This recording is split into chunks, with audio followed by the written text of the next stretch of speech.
हाय बच्चों, मैं हूं Neha ma'am. Welcome to concept chemistry. आज हम डिटेल में हेनरीज लॉ के फॉर्मूलाज, उसके एप्लीकेशंस और उसके एक्सेप्शंस पढ़ेंगे, जिस पे कॉम्पिटेटिव एग्जाम्स में काफ़ी बार क्वेश्चंस आ चुके हैं। हेनरीज लॉ में पहला formula E is equals to KH into P.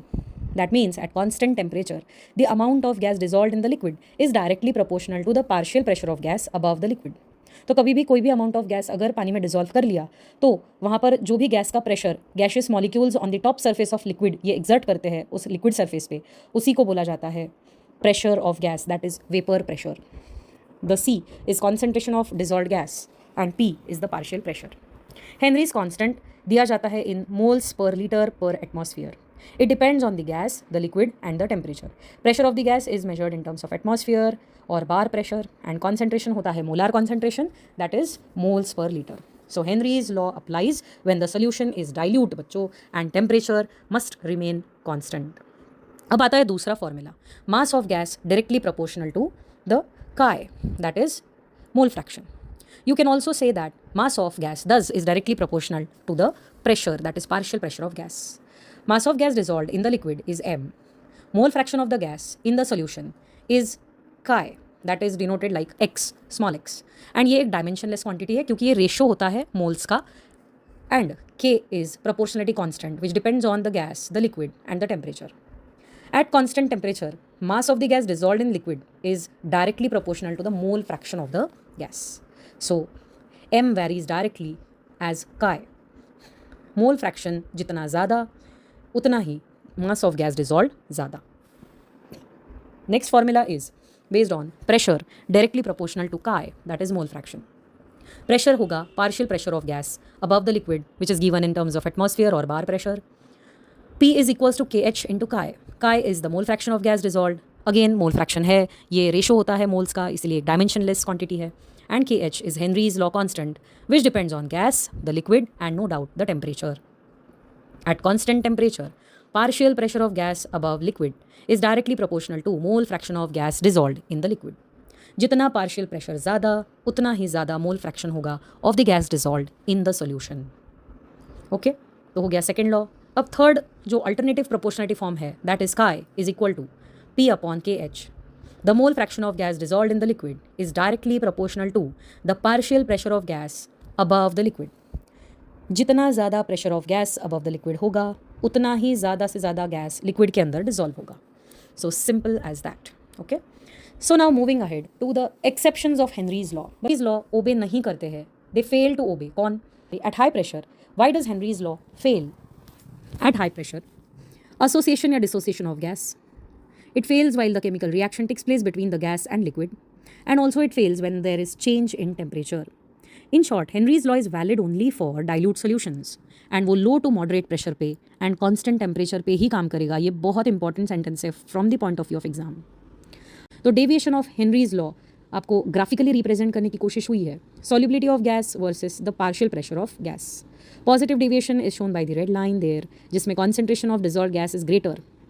फिर concentration is directly proportional to pressure, that is the blue line. All the gases which really are obeying the Henry's law. Negative deviation यानी जितना gas dissolve होना चाहिए था उससे कम concentration dissolve हुआ है, that is partial pressure जितना था उतना गैस डिजॉल्व होना चाहिए था, लेकिन तभी भी गैस का डिजॉल्व कॉन्सेंट्रेशन ये कम है. सो पॉजिटिव डेविएशन दिखाने वाले जो गैसेज है वो है H2, He, CH4 at a high pressure, right. Then negative deviation वाले होंगे CO2 in water, NH3 in water, that do not obey Henry's law. बच्चों, NH3 in water and CO2 in water form ammonium ions and carbonic acid respectively. Okay, association में NO2 in water that forms a dimer N2O4 and chemical reaction of CO2 in water again that forms carbonic acid. तो ये रहे कुछ exceptions. अब एक एक exception को हम डिटेलिंग करेंगे. Exception 1, that is high pressure के कारण हेनरीज लॉ बहुत ही ज़्यादा फेल हो सकता है या फिर डेविएट हो सकता है. कैसे? Eight a very very high pressure gas molecules interact significantly with each other, जिसके कारण सॉल्युबिलिटी ऑफ गैस ये डेविएट होगी. Concentration, that is solubility of gas in liquid, should be directly proportional to pressure, right? But at high pressure क्या होता है? Gas molecules ये बहुत नज़दीक आ जाते हैं एक दूसरे के, जिसके कारण उनमें स्ट्रॉन्ग इंटरमॉलिकुलर फोर्सेस एग्जिस्ट करते हैं एंड जो एक्चुअल प्रेशर है वो बहुत ही ज़्यादा हो जाता है than the pressure on liquid. Therefore less gas dissolved than the expected by the Henry's law. इसी को कहा जाता है नेगेटिव डेविएशन। क्यों? क्योंकि प्रेशर बहुत ज़्यादा था, पर जितना ज़्यादा गैस डिजॉल्व होना चाहिए था उतना हुआ नहीं, बल्कि वो बहुत ही कम हुआ, क्योंकि गैस मॉलिक्यूल्स एकदम नज़दीक आ गए एंड वो आपस में ही इंटरेक्ट करते बैठे। That is called negative deviation. So why does this negative deviation occur? At a very high pressure बच्चों, gas molecules get crowded together. उनमें जो intermolecular attraction and repulsions है आपस में, जो एक दूसरे के अंदर बन रहे ये forces, वो बहुत ज़्यादा significant होते हैं।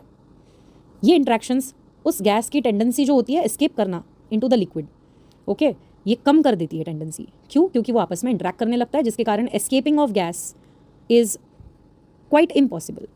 तो जो भी गैस डिजॉल्व होना चाहिए था वो डिजॉल्व नहीं होता है, and therefore the solubility is less than that predicted bye the Henry's law. आप देख सकते हो लो प्रेशर जब था तब गैस मॉलिक्यूल्स ये फार अपार्ट थे, जिसके कारण इंडिविजुअली नेग्लिजिबल इंट्रैक्शंस के कारण वो आराम से मॉलिकुलर मोशन से डिजॉल्व हो रहे थे इन द लिक्विड। पर जैसे आपने हाई प्रेशर करवा दिया तो गैस मॉलिक्यूल्स एकदम गर्दी करने लगे, क्राउडिंग करने लगे, उनके अंदर स्ट्रॉन्ग इंट्रैक्शंस डेवलप हो गए, एंड देयरफॉर बहुत ही कम मॉलिक्यूल्स इंडिविजुअली जाके मॉलिकुलर फोर्सेस से डिजॉल्व हुए। So if you want to see it graphically for the solubility of gas versus the pressure, that is partial pressure, then the actual behavior at high pressure is shown by the red line, and the dotted blue line is the actual Henry's law expectation. Henrys law के prediction के अनुसार अच्छा खासा solubility होना चाहिए था, क्योंकि काफ़ी ज़्यादा प्रेशर था, पर बहुत ही ज़्यादा प्रेशर होने के कारण चीज़ें थोड़ी सी डिविएट हो गई है एंड इफेक्ट उल्टा हो गया है। You got negative deviation.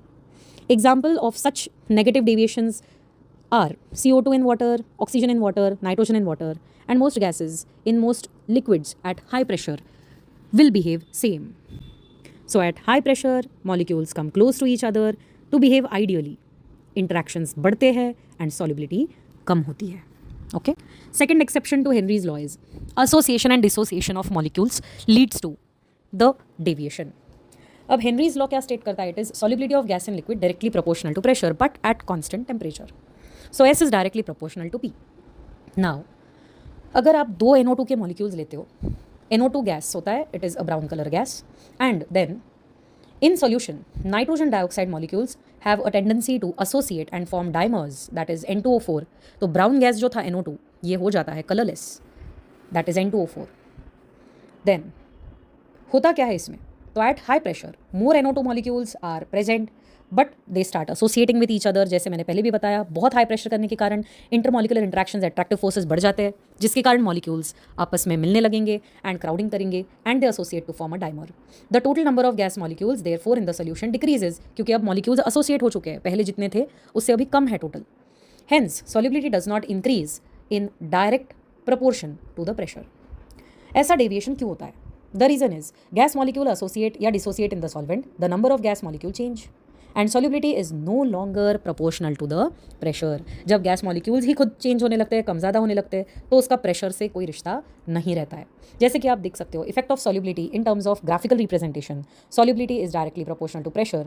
Again actual behaviour ये रेड लाइन से दिखाया हुआ है, जिसमें नेगेटिव डेविएशन दिख रहा है, एंड अगर हेनरीज लॉ ओबे करता तो फिर डॉटेड ब्लू लाइन की तरह सॉल्युबिलिटी बढ़ती जैसे जैसे प्रेशर बढ़ता। The example of dissociation if you consider, take the ammonia gas, dissolve in the water and number of molecules increases। ऐसा क्यों? क्योंकि NH3 जब भी वाटर के कांटेक्ट में आएगा तब lone pair of nitrogen takes H+ ions from water and converts to NH4+ and OH-। तो नंबर ऑफ आयंस बढ़ते हैं तो सॉल्युबिलिटी बढ़ेगी, एंड इसीलिए डिसोसिएशन के वक्त नंबर ऑफ मॉलिक्यूल्स बढ़ने के कारण वहाँ डेविएशन ये पॉजिटिव होगा। जब भी कभी एसोसिएशन ऑफ गैस मॉलिक्यूल्स होता है तो सॉल्युबिलिटी जो भी एक्सपेक्टेड थी उससे कम होती है बच्चों, इसीलिए नेगेटिव डेविएशन होगा। एंड जब भी डिसोसिएशन होगा तब सॉल्युबिलिटी ये बहुत ज़्यादा हो जाती है, क्योंकि चीज़ें आयोनाइज हो जाती है, ब्रेक डाउन हो जाती है, एंड हेंस डेविएशन पॉजिटिव होगा। Henry's law is not obeyed when association or dissociation occurs. In short, change in the number of gas molecules in the solution due to association or dissociation causes deviation from Henry's law. Okay, so I think you got it. What are the two exceptions? पहला हमने देखा exception or the deviation from Henry's law due to high pressure, and the second was deviation of Henry's law due to the association or dissociation. Third exception is deviation of Henry's law due to chemical reaction with the solvent. When the gas dissolves in liquid and reacts chemically with the solvent, then remember Henry's law follow नहीं होता है। जैसे कि CO2 plus H2O forms H2CO3 carbon dioxide जब पानी में dissolve होता है तब ये फॉर्म करेगा carbonic acid, and this might be you have done before in the acid rain. Okay, carbonic acid form होता है जैसे ही एटमॉस्फेरिक CO2 वाटर में डिजॉल्व होगा। अब बच्चों इसमें डेविएशन तो हो रहा है, so how the reaction occurs वो पहले सीख लेते हैं। CO2 की सॉल्युबिलिटी बढ़ेगी जैसे जैसे वो पानी में डिजॉल्व होगा। तो some CO2 first dissolve in water and then it starts reacting with water. जो डिजॉल्व CO2 है वो वाटर के साथ रिएक्ट करेगा to form H2CO3 and then more CO2 starts to dissolve in water. The reaction removes CO2 from solution, so more CO2 dissolves from the gas phase. तो अब ये होता क्या है, तो जो डेविएशन अकर हो रहा है वो क्यों, क्योंकि dissolve gas react with the solvent. जो CO2 गैस था वो रिएक्ट कर चुका है with water. The concentration of dissolve gas decreases because it is consumed in the reaction. तो डेफिनेटली जितना CO2 मैंने पहले डाला था वो काफ़ी सारा वाटर के साथ रिएक्ट कर चुका है, एंड अब उतने CO2 के मॉलिक्यूल्स अवेलेबल नहीं है जितने पहले थे। To re-establish the equilibrium, more gas dissolves from the gas phase.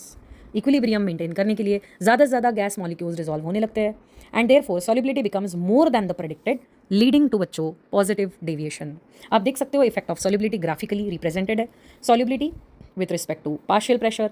Henrys law जब आइडियल बिहेवियर दिखाएगा वो था आपका ब्लू लाइन, एंड एक्चुअली अब जो रिएक्शन केमिकल रिएक्शन के टर्म्स में दिखा रहा है वो है आपका red line. So that is beyond the ideal behavior of Henry's law. That was the dotted blue line, and red line जा रहा है उसके ऊपर से. That is the reason it tells that the deviation is positive. And you can note that previously we had done negative deviation जो blue dotted line से नीचे थी red line. ठीक है, इसलिए डेविएशन क्या था, नेगेटिव था। आइडियल से अगर ग्राफ नीचे होता है तो नेगेटिव डेविएशन होगा, एंड आइडियल कर्व से अगर कर्व ऊपर होता है तो ग्राफ ये पॉजिटिव डेविएशन बताएगा। फ्यू अदर एग्जांपल्स जैसे CO2 इन वाटर हो गया, वैसे ही ammonia in water, HCl in water, SO2 in water, ऐसे काफ़ी सारे गैसेज हैं जो पॉजिटिव डेविएशन दिखाएंगे because of the chemical reactions with their solvent. So gas reacts with the solvent, gets consumed, therefore the dissolved concentration decreases, more gas dissolves to maintain the equilibrium, thus leading to the solubility which is greater than the expected, leading to positive deviation. Okay, so that's it. Next, the fourth deviation or exception to Henry's law is due to change in temperature. Henry's law तभी valid होगा जब temperature constant है, ये हम पहले ही देख चुके हैं। लेकिन at change in the temperature affects the solubility of the gas. How? So directly proportional to pressure होगा क्या, the solubility of gas, but at constant temperature. So at low temperature आप देख सकते हो molecules have less kinetic energy, उनके intermolecular attractions भी बहुत ज़्यादा इफेक्टिव रहेंगे जब टेम्परेचर कम होगा। Gas molecules remain in the solution very easily, and इसीलिए सॉल्युबिलिटी बेहतर दिखती है। But what happens at high temperature, the molecules now have very more kinetic energy and high degree of interaction और attractions. What happens at high temperature, at high temperature the molecules have more kinetic energy, क्योंकि kinetic energy is directly proportional to temperature. साथ ही साथ जो intermolecular attractions थे उनके बीच में वो लेस इफेक्टिव हो जाएंगे because the gas molecules now try to escape at the high temperatures. Okay, so solubility of gas naturally becomes less. ये डेविएशन क्यों होता है, क्योंकि solubility of the gases in liquid depends completely on the temperature. अगर temperature ज़्यादा होगा तो solubility of gas कम होगी, क्योंकि गैस ज़्यादा से ज़्यादा एस्केप करने में लग जाएगा। Therefore at same pressure solubility changes, the proportionality between S and P no longer holds. If the temperature changes, then the value of KH also changes. At high temperature, KH decreases. At low temperature, KH increases. Hence, solubility change. This is very important point from the point of view of exam. Again, the graph there shows you solubility versus partial pressure for the given gas. At constant temperature, you may find the proper ideal Henry's law obey हो रहा है ऐसी blue dotted line, पर low temperature पे solubility बढ़ती है, that is shown by the curve above the blue line, that is the red line. Okay, and higher temperature पे solubility कैसे कम हो जाती है क्योंकि गैस escape करने लगता है, वो दिखाया है by green color line below the dotted line. As the temperature increases, solubility decreases, so negative deviation from Henry's law. But remember that there are few more examples of the gases, those have effect of increase in temperature to decrease the solubility. Oxygen in water, CO2 in water, nitrogen in water, ammonia in water, इन सभी की solubility कम होती है जैसे जैसे temperature बढ़ता है. Okay, so Henry's law works only when temperature is constant. Any change in temperature will change the solubility and will deviate from the Henry's law. Now let's move on to the applications of Henry's law after completing the exceptions. First application is artificial respiration and deep sea diving. What is the principle involved in this? The solubility of gas in a liquid is directly proportional to its partial pressure above the liquid at constant temperature. So C is directly proportional to P, that is C is equals to KH into P. According to Henry's law, जितना pressure ज़्यादा होगा उतना ज़्यादा gas dissolve होगा in the blood and जितना pressure कम उतना कम. So what problems do the deep sea divers face? तो at great depths underwater, water का pressure बहुत ज़्यादा होगा. So divers को ब्रीथ करनी पड़ेगी compressed air and ये compressed air consists of about 78% nitrogen and 21% oxygen. Due to high pressure large amount of nitrogen gas ये डाइवर्स के ब्लड में और बॉडी टिश्यूज़ में चला जाएगा. अब इसकी क्या वजह है और इसका क्या होगा? तो नाइट्रोजन ये एक इनर्ट गैस है, so it is not used by the body. इसीलिए अंडर हाई प्रेशर ज़्यादा से ज़्यादा नाइट्रोजन डिजॉल्व होने लगेगा ब्लड में एंड बॉडी टिश्यूज़ में एंटर करने लगेगा. When the diver ascends rapidly, the pressure suddenly decreases. Solubility of nitrogen also decreases then. जैसे ही आप सरफेस पे आओगे, डिजॉल्व नाइट्रोजन ये बबल्स के फॉर्म में बाहर आने लगेगा. प्रेशर कम होने के कारण नाइट्रोजन गैस बाहर आने की कोशिश करेगा, रिलीज होगा एंड इन बबल्स के कारण it can block the blood vessels, cause severe pain, damage the nerves, may cause paralysis also and lead to decompression sickness called as bends. अब इसका तोड़ क्या है? तो why is helium used instead of nitrogen? तो helium gas भर के oxygen helium के सिलेंडर्स कैरी करते हैं स्कूबा डाइवर्स एंड ऐसा इसीलिए क्योंकि helium has very much less solubility in blood than the nitrogen and साथ ही साथ हीलियम आपको पता है एक इनर्ट नॉन रिएक्टिव गैस है. So less helium dissolves in the body tissues, so fewer gas bubbles are formed and risk of decompression और bends also reduces. Artificial respiration gas का मिक्सचर जो होता है वो ऑक्सीजन एंड हीलियम का होता है instead of oxygen and nitrogen, which is more better because of low solubility of helium than that of the nitrogen. Heliox, that is oxygen and helium का mixture, is used in the gas cylinders by the divers because helium is less soluble in blood than the nitrogen, leading to a less possibility of forming bends. Application of Henry's law is for the carbonated beverages, which again involve the same formula basis, that is C is equals to KH into P. What are carbonated beverages? ऐसे beverages जो कि आपके soft drinks होते हैं, soda water होता है, Cola होता है, स्पार्कलिंग वाटर होता है, कार्बोनेटेड जूसेस होते हैं जिसमें कैरेक्टरिस्टिक फिज एंड बबल्स जनरेट होते हैं. क्यों? Because of the CO2 gas dissolved in it. CO2 gas ये फोर्सिबली इन बेवरेजेस में सील पैक करके भरा जाता है at a very high pressure and the bottle on sealing exert pressure on the wall of the container also. According to Henry's law, pressure जितना ज़्यादा होगा उतना गैस ज़्यादा सोल्युबलाइज होगा. जब तक आपने उस सील को बंद रखा है तब तक. When the bottle is closed now, pressure is high, CO2 solubility भी ज़्यादा है, large amount of CO2 dissolve हुआ है and now the drink stays fizzy. The system remains in equilibrium you may say. But what happens when the bottle is opened? बच्चों जैसे ही आपने उस bottle की कैप खोल दी, the internal pressure suddenly drops, partial pressure of CO2 decreases and solubility of CO2 also decreases such that CO2 comes out with a fizzy noise and it is called effervescence. It escapes from the drink, right? So formation of bubbles with sparkling appearance, fizzing sound and effervescence is all noticed. Why does this soft drink become flat then? If an opened bottle is left exposed, ये CO2 continuously बाहर चला जाएगा and amount of gas dissolved decreases. Thus ये जो drink है ये flat नज़र आएगा, less refreshing, less sparkling नज़र आएगा. What is the effect of temperature to this? Cold beverages में ज़्यादा CO2 डिजॉल्व रहेगा क्योंकि टेम्परेचर लो होगा, लेकिन वार्म बेवरेजेस जो रहेंगे because of increase in the temperature the gas would try to escape and इसीलिए CO2 जल्दी बाहर आएगा.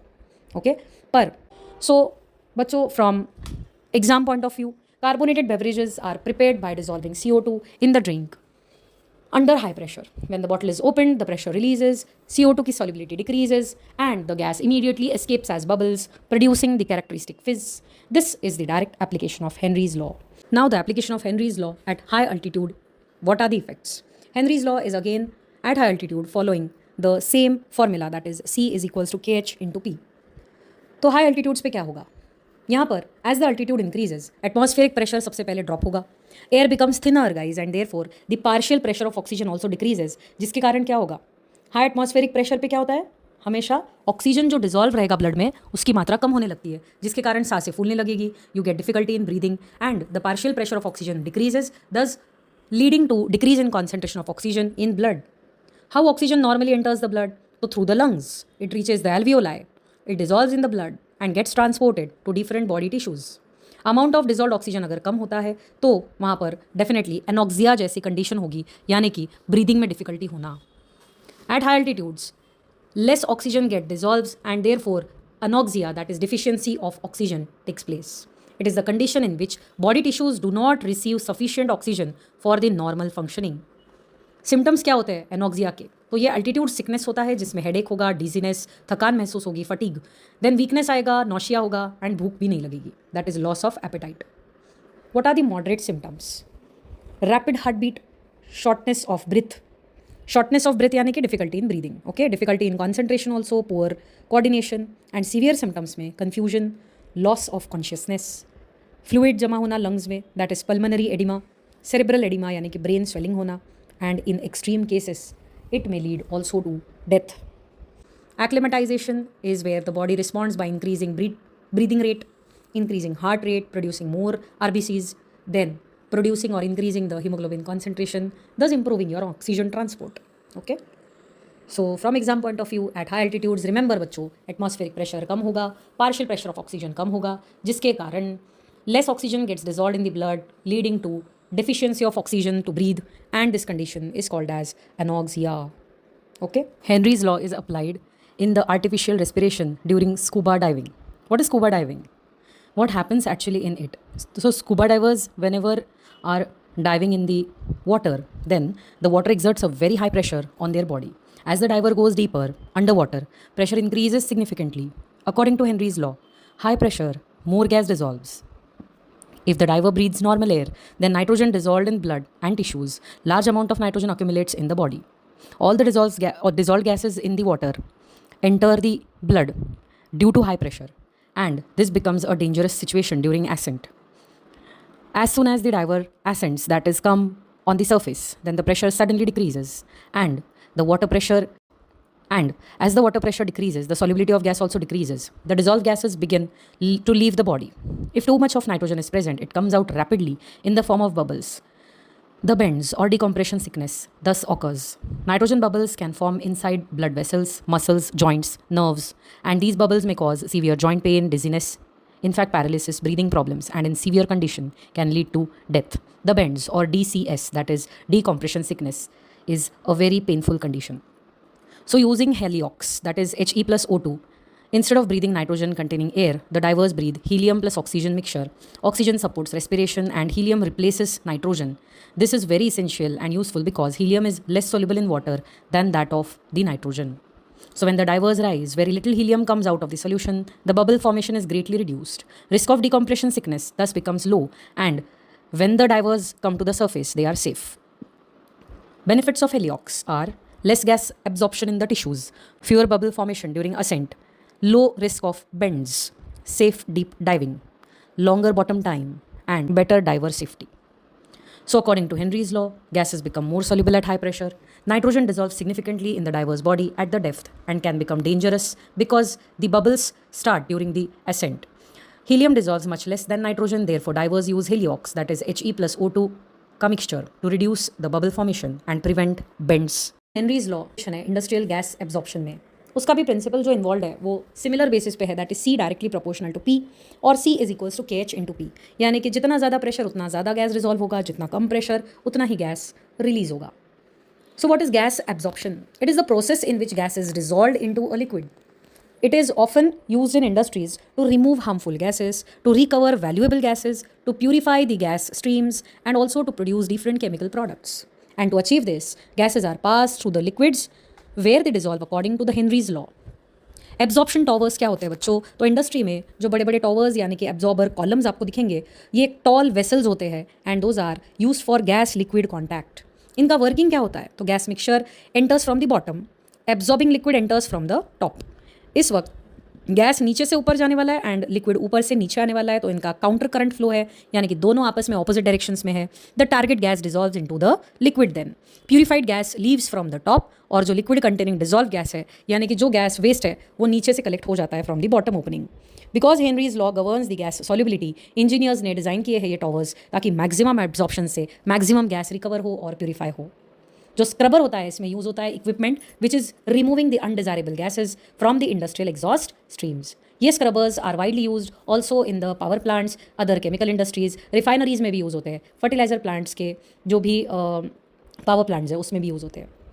Y Henry's law is important in gas absorption? क्योंकि हायर प्रेशर होगा तो उतना ही ज़्यादा गैस डिजॉल्व होगा. Therefore the industries often operate absorbers at very high pressure. Also lower temperature is preferred along with use of suitable solvent, ताकि वापस gases की सॉल्युबिलिटी ये ज़्यादा रहे. Therefore cooling also improves the gas absorption. तो बच्चों यहाँ पर हमने पूरी कोशिश की है to complete the applications, the exceptions and all the formulas. Those are all covered in state board book as well as the NCERT. and ये बहुत important part पूरा का पूरा कवर किया गया है अंडर हेनरीज लॉ. अगर आपको ये वीडियो पसंद आता है तो प्लीज़ चैनल को लाइक, शेयर और सब्सक्राइब कीजिए. बेल आइकॉन को दबा दीजिए ताकि आपको सबसे पहले नोटिफिकेशन आए जब भी मैं नया वीडियो पोस्ट करूँ तब. Thank you so much.